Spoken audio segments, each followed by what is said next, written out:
पूछिए ना इनसे कि अजमेर शरीफ पे क्यों नहीं बोल रहे, 1 महीना हो गया भैया। मतलब बीजेपी की रैली में भगवा पहन के हनुमान जी बन के कोई अगर सड़क पे खड़े होकर नाचे तब अपमान नहीं है। जब राम को काल्पनिक बता देते हैं जिनसे आप चंदा ले रहे हैं वो और उनका पूरा तंत्र मिलकर, तब आपका सनातन नहीं जागता। नितिन नवीन के रैली में जब हनुमान बन के लोग सड़क पे उतरे उस समय तो कोई साधु विरोध करने के लिए नितिन नवीन के घर के पास बाहर नहीं गए। और गेरुआ पहनना is not a problem. Problem ये है यहाँ पे कि डिस्क्लेमर आप कैसे लगा सकते हैं। उन्होंने कहा जो अपराधी है वो साधु बनेगा, जो राम को नहीं मानता है वो चंदा देगा। सीता जी को यहीं आपके बिहार में ही तेजस्वी यादव के विधायकों द्वारा गाली दिया जाता है। 1 महीना 20 लाख रुपए, क्यों नहीं बोल रहे? इतने टाइम से इतना घटिया प्रैक्टिस इस देश में चल रहा है। पूर्णिया के सांसद पप्पू यादव ने संसद भवन में भगवा और सनातन को बदनाम किया, ऐसा आरोप सनातन धर्म के साधु और संत लगा रहे हैं। उसके बाद पप्पू यादव भी लाइव आए और मीडिया के सामने भी कई तरीके का बयान उन्होंने दिया है। उन्होंने साफ तौर पे कहा है कि हम भी सनातनी हैं और हमको पूरा अधिकार है अपनी बातों को रखने का। तमाम बिंदुओं पे बात करेंगे। हमारे साथ बीजेपी की प्रखर वक्ता सुरभि ठाकुर जी हैं। पप्पू यादव भी कह रहे हैं कि सनातनी हैं, कैसे दिखती हैं इसको? तो हम इनसे ये पूछना चाहते हैं कि कैसे सनातनी हैं आप, थोड़ा सा एक्सप्लेन कीजिए, क्योंकि ये सिचुएशनल सनातनी बनना हमको लग रहा है।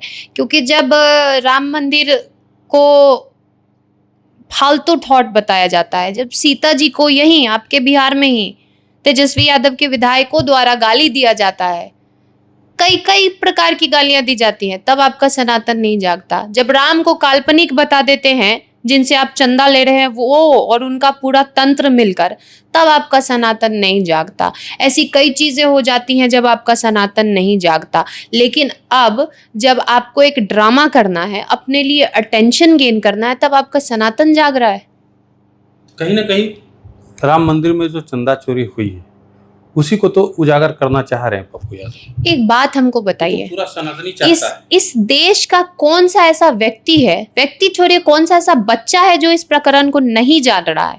और सरकार ने अपनी भूमिका में कहाँ कमी की हुई है कि इनको इस प्रकार के नाटकीय कार्यक्रम का जरूरत पड़ गया? और किए भी तो क्या किए, सनातन का अपमान करने की जरूरत पड़ गई। सनातन का साथ देने के लिए सनातन का ही अपमान करेंगे आप। ये डिस्क्लेमर कैसे लगा सकते हैं कि चोरी करने वाला साधु था, चोरी करने वाला भगवा पहन के आया था? ये कैसे ये डिस्क्लेमर लगा सकते हो? और अब जब आपने डिस्क्लेमर लगा ही दिया है तो अजमेर पर भी विचार कीजिएगा।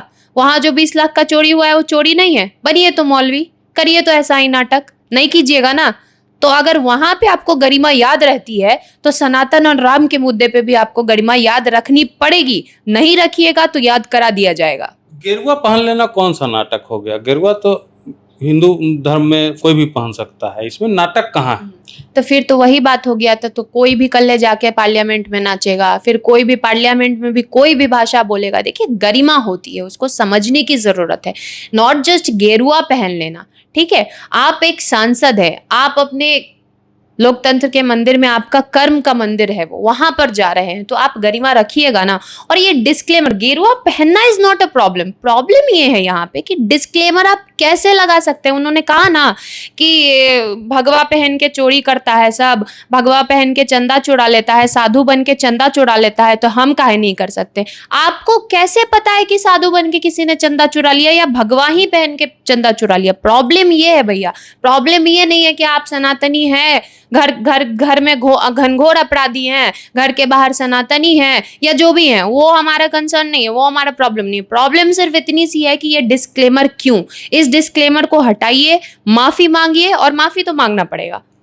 मतलब बीजेपी की रैली में भगवा पहन के हनुमान जी बन के कोई अगर सड़क पे खड़े होकर नाचे तब अपमान नहीं है, लेकिन अगर कोई सांसद संसद में अपनी प्रतिक्रिया दे भगवा पहन के तब बहुत दिक्कत होता है। किसने कहा कि तब अपमान नहीं है? कहीं भी सनातन का अपमान हो रहा है, अपमान है।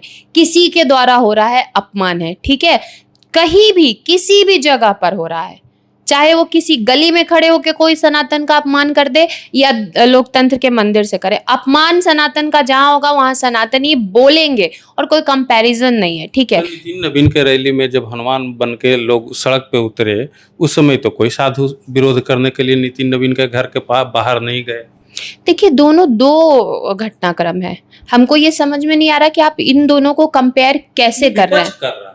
नहीं, इन दोनों को कंपेयर कैसे करें आप बताते हैं हमको। हम लोग की रैली निकलती है ना, तो आप कई बार देखते होंगे कि कोई ऊपर से नीचे तक कमल बना के आ जाता है, कोई राम जी का वो धारण करके आ जाता है, कोई शंकर भगवान बन के आ जाता है। अभी हमारा रोड शो था उस दिन हम देखे कि शंकर जी और पार्वती जी साथ में बन के आए हुए हैं। तो क्या उस टाइम पे हम क्या कहें उनको कि आप यहाँ से निकल जाइए, हम आपको अपने साथ चलने नहीं देंगे? ऐसा नहीं होता है भैया। किसी की भी श्रद्धा है, उसका मान रखना पड़ता है, उसका सम्मान करना पड़ता है।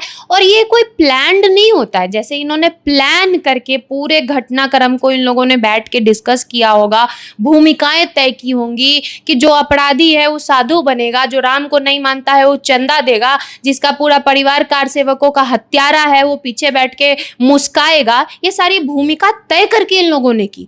दोनों दो घटनाक्रम है और दोनों में जमीन आसमान का फर्क है भैया। मतलब आप ये कह रहे हैं कि विपक्ष ने साजिशन सनातन को बदनाम। बिल्कुल बिल्कुल, हम सिर्फ यही कह रहे हैं कि ये साजिशन बदनाम किया गया है। क्योंकि कोई कंसर्न होता या देश की आवाज बनने की मंशा इनकी होती तो पूछिए ना इनसे कि अजमेर शरीफ पे क्यों नहीं बोल रहे। 1 महीना हो गया भैया, 1 महीना 20 लाख रुपए क्यों नहीं बोल रहे? इतने टाइम से इतना घटिया प्रैक्टिस इस देश में चल रहा है। 20 लाख और 200 करोड़ में अंतर होता है। तो मैंने आप कह रहे हैं कि वहां का चंदा चोरी नहीं है।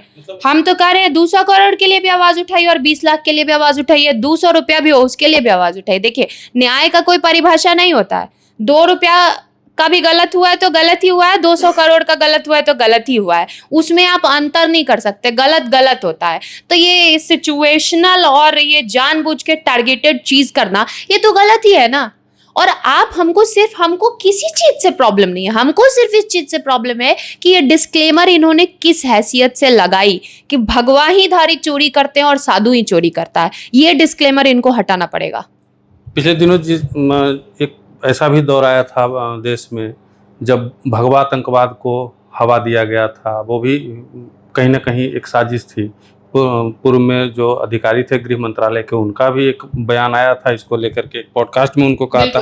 तो मतलब क्या लगता है कांग्रेस इस तरीके का हरकत करते रहता है? कांग्रेस की हमेशा से मंशा यही रहती है और उनका चाल चरित्र भी यही रहता है। अब नया पे ये लोग पोंगा पंडित बन रहा है वो अलग चीज है। नहीं तो आप जैसे भगवा आतंकवाद की बात की आपने, वो नैरेटिव इतना स्ट्रांग था देश में, उसका इतना स्ट्रांग पिलर खड़ा हो गया था कि 2014 से पहले आप याद कीजिए कि क्या स्थिति होती थी। अपने आप को सनातनी कहने, हम लोग दिल्ली में रहते थे, मजाक का पात्र, या तो मजाक का पात्र या घृणा का पात्र। अगर आप अपने आप को धार्मिक बताते, अगर आप अपने आप को आध्यात्मिक बताते तो डर लगता आपको याद होगा कि झारखंड में, ये 2016-17 की बात हम आपको बता रहे हैं, कि झारखंड में सिर्फ इस बेसिस पे लोगों को उजाड़ा गया था कि वो हिंदू धर्म को मानने वाले हैं और हिंदू धर्म का प्रैक्टिस करने वाले। उस समय कोई कुछ नहीं बोला था। तो इस सब टाइप की चीजें, प्लानिंग प्लॉटिंग हमेशा से कांग्रेस पार्टी करती है। अब बताइए ना कि बेशरम जैसा चंदा दे रहे हैं एगो अपराधी को जो पोंगा पंडित बन के साधु बन के बैठा हुआ है, और आज तक राम मंदिर नहीं गए, आज तक राम मंदिर नहीं गए। तो ये कैसे सनातनी है भैया ये लोग? चलिए, सुरभि ठाकुर जी को सुन रहे थे आप, तमाम बिंदुओं पे अपना जवाब दिया है। आप क्या सोचते हैं और इस पूरे प्रकरण को कैसे देखते हैं, कमेंट बॉक्स में जरूर बताइएगा।